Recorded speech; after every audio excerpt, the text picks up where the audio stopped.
اگه شما هم کنجکاو هستید بدونید گرونترین خونه های جهان در کجا قرار دارند و این خونه های لوکس چه قیمتی دارند، تا آخر این ویدیو همراه ما باشید. داشتن یک خونه رویایی و مجلل شاید آرزوی بسیاری از افراد باشه.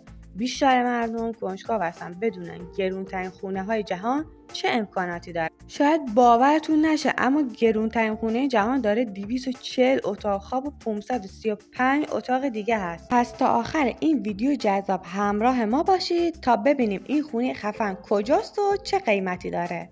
اولین مورد برج آنتیلیا در هند با قیمت 1 میلیارده. آنتیلیا در بنبئی مظهر ثروت معاصر و مورد علاقه میلیاردهای مدرنه. جالب بدونید نام آنتیلیا برگرفته از جزیره افسانه آنتیلیا است که در قرن 15 به عنوان یک جزیره فانتوم شناخته شده. این برج آسمان خراش 27 طبقه با ارتفاع 173 متر متعلق به موکش آنبانی بازرگان بزرگ هندیه که شامل امکاناتی چون یک معبد، سالن تئاتر، استخرهای شنا، باغ‌های معلق و 6 طبقه پارکینگ زیرزمینیه. طراحی این خانه از خورشید و نیلوفر آبی الهام گرفته شده و تم اصلی داخلی نیلوفر آبی و خورشیده که با مواد ظریفی مانند سنگ‌های قیمتی، صدف و مروارید و مرمر ساخته شده. این ساختمان از نوامبر 2014 به عنوان دومین خانه گران قیمت جهان شناخته شده. مورد بعدی پنت‌هاوس برج اودئون با قیمت 400 میلیون دلاره. پنت‌هاوس برج اودئون در موناکو یکی از باشکوه‌ترین و گرانترین ملک‌های جهانه. این برج لوکس نماد ثروت و جذابیته که تجربه فاخر از زندگی رو به ساکنان خودش عرضه میکنه. برج اودئون با طراحی برجسته الکساندر جلردی ساخته شده. این پنت‌هاوس که در طبقه فوقانی برج قرار داره شامل 5 طبقه و مساحتی بالغ بر 35000 فوت مربع داره. این مجموعه بی‌نظیر با امکاناتی شامل استخر خصوصی با آبشار، چشم‌اندازی 360 درجه از دریای مدیترانه، سالن ورزشی با تجهیزات پیشرفته و سینمای خصوصی و اتاق‌های پذیرایی بزرگ و شیک برخورداره. قبل از اینکه بریم ویلای خفن بعدی رو با هم دیگه بررسی بکنیم، اگه تا اینجای ویدیو رو دوست داشتین لایکش کنین. مورد بعدی ویلای لس پالیس بالز با قیمت 390 دلاره. ویلای لس پالیس بالز یا همون قصر حباب‌ها یکی از منحصر به فردترین و خلاقانه ترین سازه های معماری در فرانسه و شاید در دنیاست.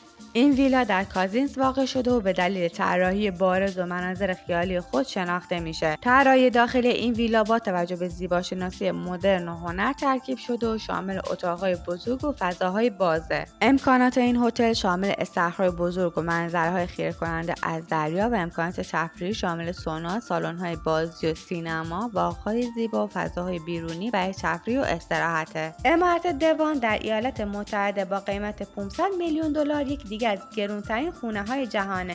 ویلای دوان در ایالات متحده یکی از بزرگترین و لوکس‌ترین خونه های مسکونی در قلب منطقه بل ایر لس آنجلس واقع شده.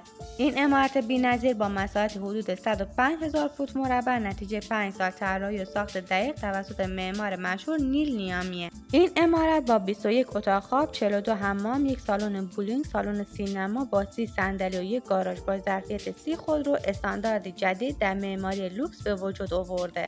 این ویلا همچنین دارای چندین استخر شنا، یک باشگاه سلامت و منظره پانورامایک از شهر لس آنجلس و اقیانوس آرامه. طراحی داخلی این عمارت با استفاده از متریال‌های با کیفیت مانند سنگ مرمر ایتالیایی و عناصر دیجیتال مدرنه که فضای معاصر و منحصر به فردی رو ایجاد کرده. و اما مورد آخر که به عنوان گرانترین خانه جهان شناخته شده، کاخ باکینگهام در انگلستان با قیمت 5 میلیارده. کاخ باکینگهام نماد برجسته از تاریخ و فرهنگ انگلستان در قلب لندن واقع شده. این کاخ باشکوه که به عنوان اقامتگاه رسمی پادشاه بریتانیاست از زمان سلطنت ملکه ویکتوریا در قرن 19 مرکز توجه گردشگران بوده.